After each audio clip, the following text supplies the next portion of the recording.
నమస్కారాలు. ఈరోజు సమస్య కానటువంటి సమస్య లేదనుకున్న సమస్య పెద్ద సమస్య అయిపోయింది. నేను దేని గురించి చెప్తున్నానో మీకు అర్థమైంది అనుకుంటున్నాను. తిరుపతి లడ్డూల్లో నెయ్యి కల్తీ జరిగిందా లేదా? చంద్రబాబు నాయుడు గారు తిరుపతి లడ్డూల్లో నెయ్యి కల్తీ జరిగిందని ఆరోపించాడు. ఆయన ఆరోపించడానికి ఆధారాలు ఏంటి? నెయ్యి ఎక్కడ కల్తీ జరిగింది? కల్తీ జరిగిన నెయ్యితో లడ్లు ఎక్కడ తయారు చేశారు? ఆ లడ్లు ఎక్కడున్నాయి? ఇప్పుడు ఆధారం ఉంటే ఒక ముఖ్యమంత్రి స్థాయి అంతటి మనిషి ఆరోపణ చేయాలి. నీ ఆరోపణకి ఆధారాలు ఏంటో చెప్పండి ముఖ్యమంత్రి చంద్రబాబు నాయుడు గారు. ఇప్పుడు 4-5 సంవత్సరాల నుంచి జరుగుతూ ఉంది తిరుపతిలో కల్తీ అని అంటున్నారు. దానికి మీ దగ్గర ఆధారం ఏంటి? 4-5 సంవత్సరాల క్రితం ఒక ల్యాబ్ రిపోర్ట్స్ అన్నా మీ దగ్గర ఉండాలి. సంవత్సరం క్రితం ల్యాబ్ రిపోర్ట్స్ అన్నా ఉండాలి. లేదంటే మీరు ఎక్కకముందు, పదవి ఎక్కకముందు ల్యాబ్ రిపోర్ట్స్ అన్నా మీ దగ్గర ఉండాలి. మీరు పదవి ఎక్కిన తర్వాత మీరు ల్యాబ్లో చేయించిన నెయ్యి దాంట్లో కల్తీ జరిగిందని చెప్పి ఆపేశారు. మార్చిలో టెండర్లు పిలిచారు, ఏప్రిల్లో టెండర్లు కన్ఫర్మ్ చేశారు, జూన్లో సప్లై చేశారు. సప్లై చేసిన 2 టిన్నుల్లో ఈయన గుజరాత్ వెళ్ళిన తర్వాత, మోడీతో మాట్లాడిన తర్వాత ఈ యొక్క పరీక్ష టెస్ట్ గుజరాత్కి వెళ్ళింది. ఒక పక్క జమ్మూ కాశ్మీర్ ఎన్నికలు జరుగుతూ ఉన్నాయి, ఒక పక్క హర్యానా ఎన్నికలు జరుగుతూ ఉన్నాయి. ఇప్పుడు మోడీని చంద్రబాబు నాయుడు గారు జిగిరి దోస్తులు కాబట్టి ఆ ల్యాబ్కు పంపించి అక్కడి నుంచి ఒక రిపోర్టు తెప్పించారు ఈవో గారు. ఆ ఈవో గారు తెప్పించిన రిపోర్ట్లో వెజిటబుల్ ఆయిల్స్ కలిసినాయి, సోయాబీన్ కలిసింది, అన్నీ కలిసినాయి. అలాగే లాస్ట్లో ఆవు నెయ్యి కలిసింది. ఆవు పవిత్రమే కదా, సరే పంది నెయ్యి కూడా కలిసింది. కాబట్టి ఈ నెయ్యితో లడ్డూలు తయారు చేయడం చేద్దామని ఆఫ్ చేసేసారు. గుడ్. మరి మీరు కల్తీ జరిగిన లడ్డూలు ఎవరు తినలేదు. ఇప్పుడు కల్తీ జరిగిన లడ్డూల్ని పోనీ ఏమన్నా తీసుకుని పరీక్షిస్తే ఏమన్నా తెలుస్తుందా అంటే అది తెలియదు. పోనీ ఇప్పుడు దాకా కల్తీ జరిగిందని చెప్పి ప్రచారం చేస్తున్నారు, కానీ ఇప్పుడు దాకా కల్తీ అని ప్రచారం చేస్తున్నారు, కానీ దానికి సంబంధించిన వాస్తవాలు కానీ ప్రూఫ్లు కానీ, ఒక నిజాన్ని నమ్మాలంటే ప్రూఫ్ ఉండాలి. ఆ ప్రూఫ్ అన్నది సబ్మిట్ చేయడంలో చంద్రబాబు నాయుడు గారు ఫెయిల్ అయ్యాడు, ఖచ్చితంగా ఫెయిల్ అయ్యాడు. ఇప్పుడు జగన్మోహన్ రెడ్డి సిబిఐ ఎంక్వైరీ అన్నాడు.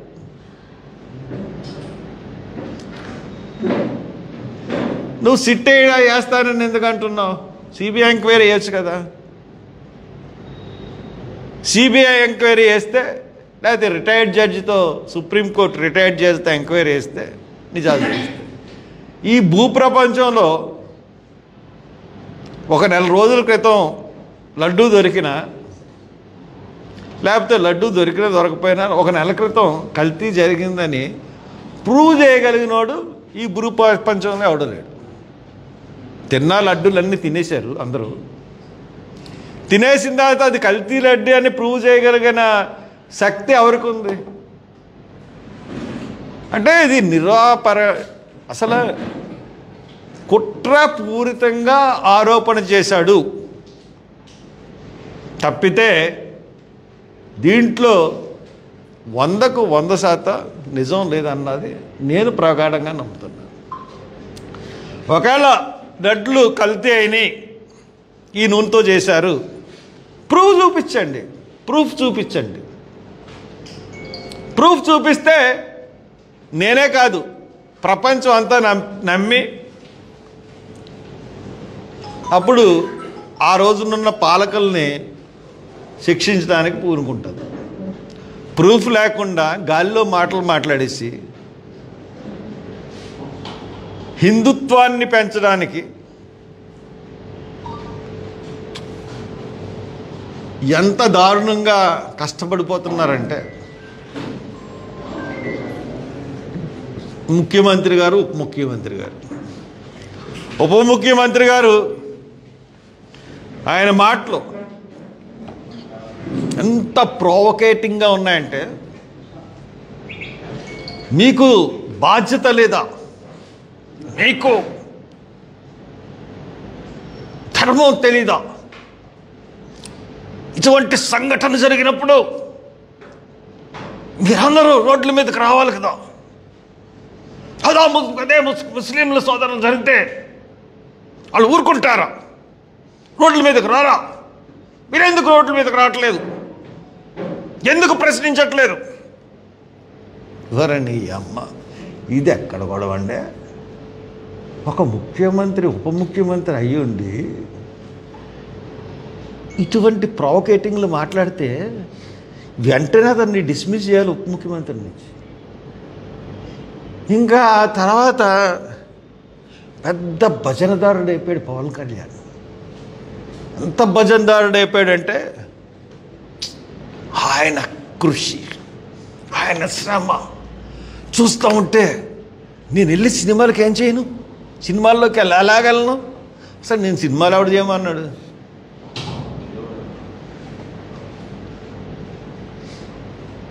అందుకనే నేను సినిమాలని పోస్ట్పోన్ చేశాను ఈ వరదల గురించి. ఆయన నీటిలో దిగి నడిచి నీటిలో ఆయన ఎవడు దిగమన్నాడు? చేయాల్సిన వాళ్ళు అధికారులు వాళ్ళ పనులు చేస్తారు. ఇప్పుడు చూడండి, మన గోదావరి నదిలో పుష్కరాలు వస్తున్నప్పుడు షూటౌట్ తీశారు. ఆ షూటౌట్, ఈ ఫోటో పిచ్చుల వల్ల ఆ గోదావరి నదిలో 30 మంది చచ్చిపోయారు. ఈ చంద్రబాబు నాయుడు ఈ ఫోటో పిచ్చి వల్ల. ఇప్పుడు బోట్లో ప్రయాణం చేసి అక్కడికి వెళ్ళి మొత్తం ప్రపంచం అంతా వరదలు వస్తున్నాయి. ప్రతి నగరంలో కొట్టుకుపోతున్నాయి. చైనా కాడి నుంచి జపాన్ కాడి, ఏ నగరంలో, ఇండోనేషియా, వియత్నాం, అన్ని చోట్ల వరదలు వస్తున్నాయి. బిల్డింగులు కూలిపోతున్నాయి, ఎక్కడికక్కడ అయిపోతున్నాయి. ప్రకృతి వైపరీత్యాలని మనం ఆపడానికి ప్రభుత్వం ప్రయత్నించాలి. ఆ ప్రయత్నం కూడా మీరు ఫెయిల్ అయ్యారు. దాన్ని కవర్ చేసుకోవడానికి నీటిలో నడిచేసి ఏమి నాటకాలు ఆడారంటే, వరదల సమయంలో బోట్లు ఎక్కడి నుంచో కొట్టుకొచ్చినాయి అంట, బోట్లు వాళ్ళే పెట్టేశారు. ఇది ఒక దళితుడిని కుట్ర చేసి పెట్టాడని చెప్పి జైల్లో పెట్టారు. ఇది పరిపాలన విధానం కాదు. నేను మరీ చెప్తున్నాను, చంద్రబాబు నాయుడు గారు, మీకు పరిపాలనలో మీరు ఏం అనుభవం ఉంది? అసలు ఏం చేశారు? వచ్చి 100 రోజులైంది. సూపర్ 6 అనౌన్స్ చేయడం కాదు, పథకాలు అనౌన్స్ చేయడం కాదు, అమలు చేయాలి. 100 రోజుల్లో రేవంత్ రెడ్డి సీఎం ఆఫ్ ఆంధ్ర తెలంగాణ ఏం చేశాడు? 1 రోజుల్లోనే ఫ్రీ బస్సు ఆడవాళ్ళకి చేయగలిగాడు. మీరు ఎందుకు చేయలేకపోతున్నారు? చేయలేనప్పుడు ప్రామిస్ చేసి దొంగ ప్రామిసులతో అధికారంలోకి ఎందుకు వచ్చారు? దళితుల పథకాలన్నీ పునరుద్ధరిస్తా అన్నారు. దళితులందరినీ మోసం చేసి ఓట్లు వేయించుకుని అధికారంలోకి వచ్చారు. మీరు చెయ్యని అన్నది ఏమన్నా ఉందా? అన్ని ప్రామిసులు చేశారు, ఒక్క ప్రామిస్ కూడా. నిరుద్యోగ భృతి ఎగది. నిన్న ఒక హాస్టల్కి వెళ్ళాను, పాలకొల్లు దగ్గర అంబేద్కర్ పూలే రెసిడెన్షియల్ స్కూల్ హాస్టల్. 300 మంది విద్యార్థులు ఉంటారు. అక్కడ ఎమ్మెల్యే రామానాయుడు గారు ఎమ్మెల్యే, ఆయనకు మంచి పేరు ఉంది. కానీ ఆయనకి తెలిసే విషయం, పిల్లలు చాలా కాలం నుంచి సఫర్ అవుతున్నారు అని చెప్పి విషయం తెలుసు. ఇప్పుడు దాకా బాగు చేయించలేకపోయాడు. వాటర్ బాగు చేయించలేకపోతే పిల్లలకి దురదలు వచ్చేసి వాళ్ళు ఎన్ని బాధలు అనుభవిస్తున్నారంటే తిండి సరిగ్గా ఉండట్లేదు. బాబు, లోకేష్ బాబు, విజన్ ఇదే కదా, చూడు ఒకసారి, నేను వీడియో పెట్టాను. ఏదో చేసేస్తే అసలు మీరు ఏం మార్చగలుగుతున్నారు? చిన్న చిన్న సమస్యలను కూడా ఈ 100 రోజుల్లో ఒక రోడ్డు వేయగలిగారా మీరు? ఒక్క రోడ్డు ప్రశ్నిస్తాను, రోడ్లు వేసేస్తాను అని చెప్పిన ఉప ముఖ్యమంత్రి ఏయి సార్ రోడ్లు? పవన్ కళ్యాణ్ గారు అలాగే ఉన్నాయి రోడ్లు. ఈ అన్నిటినీ దృష్టి మరల్చడానికి, పైగా విశాఖపట్నంలో డ్రగ్స్ దొరికితే జగన్మోహన్ రెడ్డి ఈ డ్రగ్స్, అందుకనే పోలీసులను పంపించాడు. పోలీసులు పంపించి ఇన్వెస్టిగేషన్ ఆలస్యం చేయించాడు అని వీళ్ళు. లేదు పురంధేశ్వరిదే ఆ కంపెనీ, పురంధేశ్వరి కొడుకు ఆ కంపెనీలో భాగస్తుడు అని చెప్పి వైసీపీ వాళ్ళు. లేదు చంద్రబాబు నాయుడుకి కూడా దీంట్లో వాటా ఉంది. అతను ఎండి ఒకసారి వాషింగ్టన్లో, న్యూయార్క్లో ఒక మహిళ మీద అసభ్యకంగా పరకంగా ప్రవర్తించి అమెరికా జైల్లో కూడా శిక్ష పొందాడు. వాడికి చంద్రబాబు నాయుడికి సంబంధాలు ఉన్నాయని చెప్పి కొంతమంది, ఇంతమంది ఇన్ని ఆరోపణలు చేశారు. పోనీ దానికి 1 కేజీయా 2 కేజీలా 3 కేజీలా కొకైన్ అంటే 25,000 కేజీలు. అది నేను చెప్పింది, మీరు చెప్పింది కాదు, సిబిఐ ప్రెస్ మీట్ పెట్టి చెప్పింది. దాని ఖరీదు 50,000 కోట్ల రూపాయల వరకు ఉంటుందన్నారు. ఏమైంది? దీని మీద ఎందుకు మాట్లాడవు చంద్రబాబు? 50,000 కోట్లు డ్రగ్స్ భారతదేశంలోకి వచ్చినంటే భారతదేశం నిర్వీర్యమైపోయే పరిస్థితి. మోడీయే కదా డ్రగ్స్. మీరు ఎవరో ముగ్గురు మాట్లాడకపోతే ఈ డ్రగ్స్ మోడీయే అయి ఉండాలి. అందుకనే సిబిఐ దర్యాప్తు ఏం కనబట్టలే.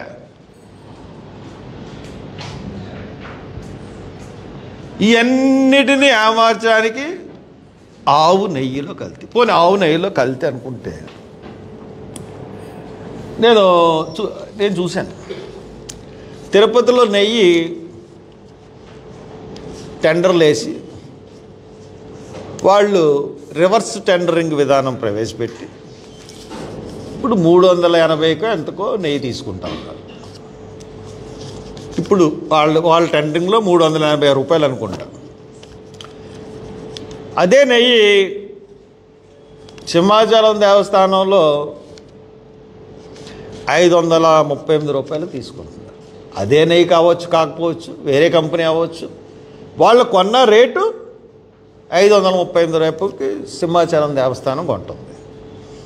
సింహాచలం దేవస్థానం 393 రూపాయలు కొంటుంది. సారీ, సింహాచలం దేవస్థానం 393 రూపాయలకి నెయ్యి కొంటుంది. 380కి ఏకంగా 1,50,000 కేజీలు నెయ్యి కావాలట అన్నవరం దేవస్థానానికి. అన్నవరం దేవస్థానం ఎంత కొంటుంది? 538 రూపాయలకి. ఈ 538 రూపాయల నెయ్యి, 393 రూపాయల నెయ్యి సప్లైర్ ఒకటే, కానీ ఈ దేవస్థానానికి ఒక రేటు, ఇంకో దేవస్థానానికి ఒక రేటు. దాని మీద మాట్లాడండి. ఈ 383 రూపాయలకి ఎలా కెడుతుంది? దాంట్లో కలిసిందా లేదా? టెస్టులు చేశారా? మరి 380 రూపాయలకి తిరుపతి దేవస్థానం కడుతుంది, టెస్టులు చేశారు. అసలు ఆ కంపెనీని బ్యాన్ చేయాలి. ఆ కంపెనీ మీద మీరు తీసుకున్న చర్యలు ఏంటి? మీకు వాళ్ళు కల్తీ జరుగుతున్నారు అన్నది తెలిసింది. వాళ్ళు ఎప్పుడు నుంచి చేస్తున్నారా అన్నది యూ డోంట్ హ్యావ్ ప్రూఫ్స్.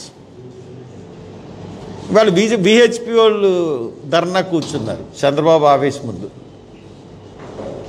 ఈయనే పురమాయించుకున్నాడు, వాళ్ళు ధర్నా చేస్తున్నారు. మొన్న టీవీ ABNలో ఒక సాధువు అంటాడు, అది సాధువా లేకపోతే ఒక ఉగ్రవాదో నాకు అర్థం అవ్వలేదు. మేము 1947 హిందువులం కాదు, 2024 హిందువులం. అప్పుడు కొమ్ములో లేవా? ఇప్పుడు కొమ్ములు వచ్చినాయా? ఈ దేశం అంతా హిందువులు, భారతదేశం.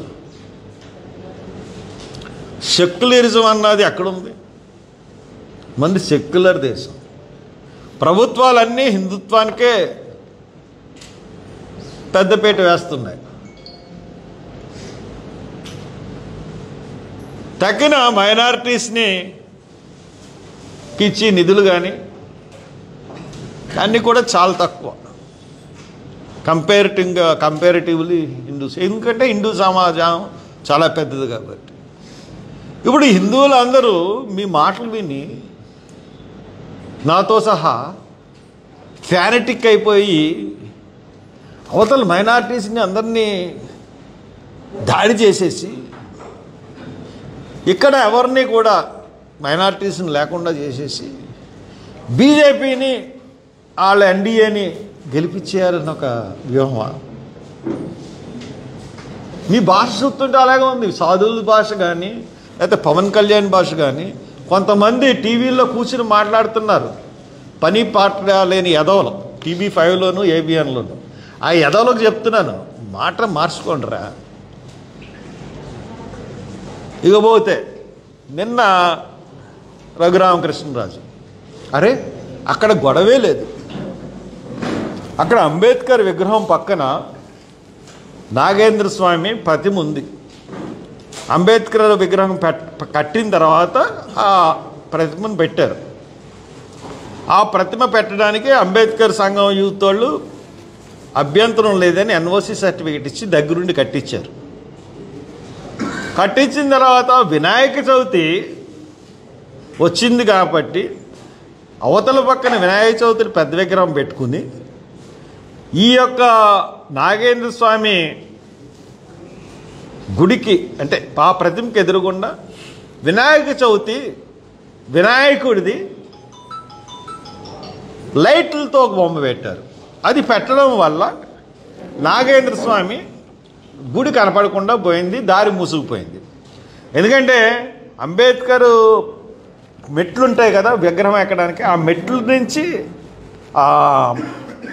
నాగేంద్ర స్వామి గుడి దగ్గరికి వెళ్ళాలి. అదే రోడ్డు, ఆ పక్కనే ఒక 2 అడుగులు 3 అడుగులు 3-4 అడుగుల్లో ఆ వినాయక చవితి పెడితే వీళ్ళు వెనకాల గుడి ఉంది కదా, మీరు ఇక్కడ కాదు కదా అక్కడికి పెట్టుకోండి అని చెప్పేసి ఇది తీయించేశారు. వినాయక చవితి చేసేసి ఇంకోళ్ళు రాకుండా ఆ గుడి నాగేంద్ర స్వామి గుడి కట్టేటట్టు ఇంకోళ్ళు రాకుండా బ్యానర్ కట్టారు.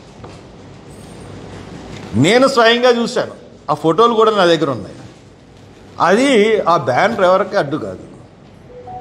నిజంగా అడ్డు అయ్యింది, నీకు కంప్లైంట్ చేశారు, నువ్వు RDOకి చెప్పొచ్చు, DSPకి చెప్పొచ్చు తీసేమని. కానీ నువ్వు పెద్ద రౌడీ అన్నట్టు నిన్నేమో పోలీసులు ఏమో చావగొట్టారు, బిగ్గు తీసి కొడతానని కూడా చెప్పారు. నువ్వు పెద్ద హీరో రౌడీజమైనట్టు ఎదవేశాలు. మళ్ళీ నువ్వు ఎవడో సర్టిఫికెట్లు క్యాన్సిల్ చేసేస్తాడట, క్రిస్టియన్ నేములు నిన్ను అడిగి పెట్టుకోవాలి పేర్లు, క్రిస్టియన్సును హిందూసును. అసలు బీసీసీ అంటే ఏంటో తెలియదు, ఎస్సీ అంటే ఏంటో తెలియదు. ఇష్టానుసారంగా ఒక మతాన్ని, ఒక కులాన్ని చాలా కించపరుస్తూ మాట్లాడిన రామకృష్ణరాజు గారు, మీకు ఓనామాలు తెలియదు, పైన నుంచి చూడబడ్డారు, తెలుసుకోండి అన్నీ. ఇకపోతే కొవ్వూరు గొడవలో వినాయక చవితి ఊరేగింపు జరిగింది. అక్కడ ఏదో ఘర్షణ అయింది, వాళ్ళు రాళ్ళు వేశారు, వీళ్ళు రాళ్ళు వేశారు, బాగానే ఉంది. వేసిన తర్వాత రెండో రోజున మన కుర్రోళ్ళు వెళ్ళి పలకరించారు. నేను వెళ్తే గొడవలు అవుతాయన్నారని చెప్పేసి నేను వెళ్ళలేదు. వెంటనే ఆ రెండో రోజు అందరూ హాస్పిటల్లో ఉంటే, పోలీస్ పికెట్ ఉంటే, రెండోసారి మళ్ళీ కొవ్వూరులో దాడి చేశారు. ఆడోళ్ళు కొట్టారు, దారుణంగా కొట్టారు ఆడోళ్ళు. బయట పని చేసుకుంటున్న ఆడవాళ్ళందరినీ కొట్టారు. అంతేకాకుండా ఇష్టానుసారంగా మోటార్ సైకిల్ని కింద పడేసి కొట్టారు. తర్వాత ఆటోల్ని పగలగొట్టారు. అక్కడ కొట్లుంటే కొట్లను పగలగొట్టారు. రాత్రి గొడవ అయిపోతే మళ్ళీ మార్నింగ్ ఎందుకు వచ్చి కొట్టారన్నట్టు కూడా నాకు తెలియదు. నిన్న నేను అక్కడికి వెళ్ళేంత వరకు ఆడవాళ్ళు గొగ్గోలు కడుతూ చెప్తా ఉంటుంటే నేను ఆశ్చర్యపోయాను. అంటే వెనకాల ఏదో కుట్ర ఉంది. అక్కడ రఘురామకృష్ణరాజు మాట్లాడిన మాటలు, ఇక్కడ వీళ్ళ దళితుల మీద జరిగిన దాడులు, ఈ రెండుకి సింక్రనైజ్ అవుతూ ఉంది. అంతకుముందు ద్వారపూడిలో అంబేద్కర్ విగ్రహం సెంటర్లో పెడదామనుకుని అనుకున్నారు. ఖాళీగా ఉంది, బాగుంది. గవర్నమెంట్లు పెడుతున్నాయి కదా సెంటర్లో, అలాగే మా ఊరికి దగ్గర సెంటర్లో పెట్టుకుందామని అనుకుని ఒక 50 మంది కుర్రోళ్ళు వెళ్ళి అక్కడ పరిశీలిస్తుంటే ఒకళ్ళు 2 లారీలు తీసుకొచ్చి పెట్టేసి వెళ్ళిపోయి 200 మంది గుమికూడి ఇక్కడ అంబేద్కర్ దగ్గర ఎవడరా పెట్టదంటే ఏళ్ళు ఒక 50 మంది ద్వారపూడిలో కుర్రోళ్ళు కూడా గుమికూడారు. దీంట్లో మాలా మాదిగులు ముస్లిమ్స్ ఉన్నారు, అవతల అగ్రవర్ణాలు అన్నీ ఉన్నాయి. ఈ 50-60 మంది ఆ 200 మందిని తరిమి కొట్టారు. ఇంకా తరిమి కొట్టినప్పటి నుంచే ఇంక ఎస్సీపేట చుట్టూ పోలీసులు కాసి ఎస్సీపేటలోంచి ఎవరిని రానివ్వరు. మళ్ళీ ఇక్కడ కొవ్వూరులోనే అదే పరిస్థితి. పోలీసులను అడ్డెట్టి పోలీసుల్లోనే ఆడవాళ్ళతో లాఠీచార్జీ చేసి అవతలను కొట్టేటట్టుగా ప్లానింగ్. ఇదంతా చూస్తూ ఉంటుంటే చంద్రబాబు నాయుడు దళితుల్ని టార్గెట్ చేసి దళితుల మీద దాడులు చేయిస్తున్నాడు. మరి దళితులు నీకే ఓటేశారయ్యా చంద్రబాబు, నీకే ఓటేశారు చంద్రబాబు. ఎందుకయ్యా దళితుల మీద నువ్వు ఇంత కక్ష కట్టుకుని ప్రతి చోట పోలీసుల్ని ఈ రకమైన హెరాస్మెంట్ చేయిస్తున్నావు? తప్పు నువ్వు చేసి. నేను అధికారంలోకి వస్తే కక్షపూరిత ధోరణి అన్నది ఉండదు.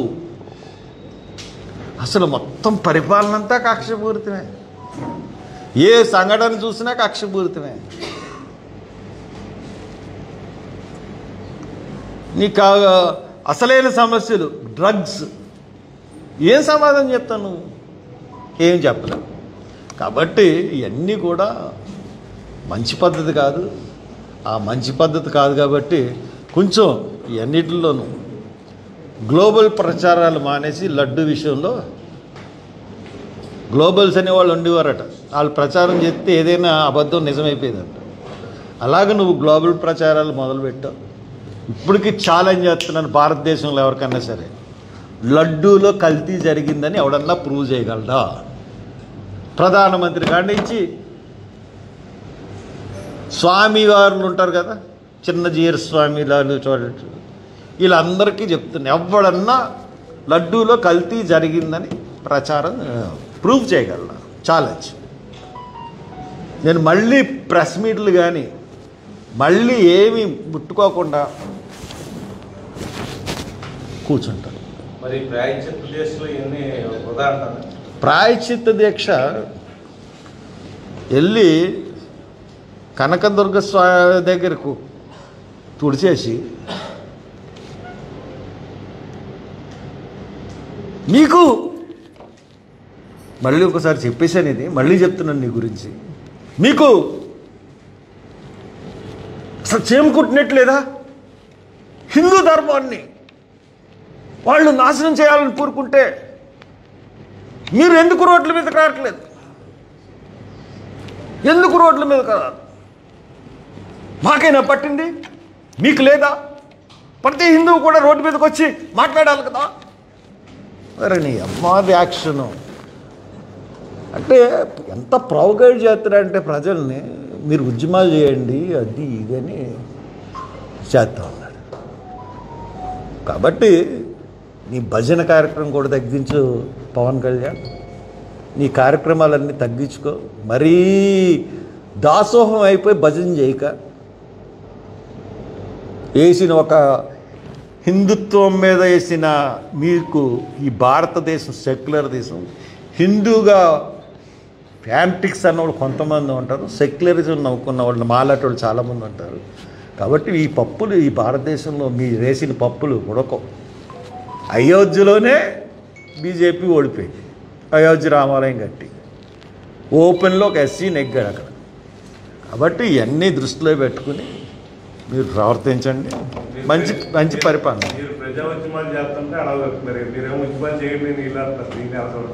ఏమండి? అవును, ఆత్మానం హౌస్ అరెస్ట్. ఇంత ముందు జగన్మోహన్ రెడ్డి టైంలో హౌస్ అరెస్ట్ లేదు. ఇప్పుడు 3-4 రోజులు నన్ను ఆల్రెడీ అరెస్ట్ చేశారు. అదే వాళ్ళు ప్రజల్ని రెచ్చగొట్టాలి. ఒక మత విద్వేషం రగలుగొట్టి ఆ విద్వేషం ద్వారా పార్టీ పునాదులు నిర్మించుకోవాలన్న ఒక ఆలోచన ఈ లడ్డు. It's not good. జాగ్రత్త. ఆ ల్యాబ్ రిపోర్ట్స్లో కల్తీ జరిగిందని వచ్చింది. ల్యాబ్ రిపోర్ట్స్ కల్తీ జరిగింది. నుయ్యి కంపల్సరీ కల్తీ జరిగిందని వచ్చింది. ఆ నుయ్యిని లడ్డూలకు ఉపయోగించారా చెప్పండి. కల్తీ వచ్చింది, ఆ నుయ్యిని వచ్చారా? అంతకుముందు 4 రోజుల నుంచి వాడుతున్న నూనెలో కల్తీ జరిగినట్టు మీరు ఎలా చెప్పగలరు? ఇది నా క్వశ్చన్. Thank you.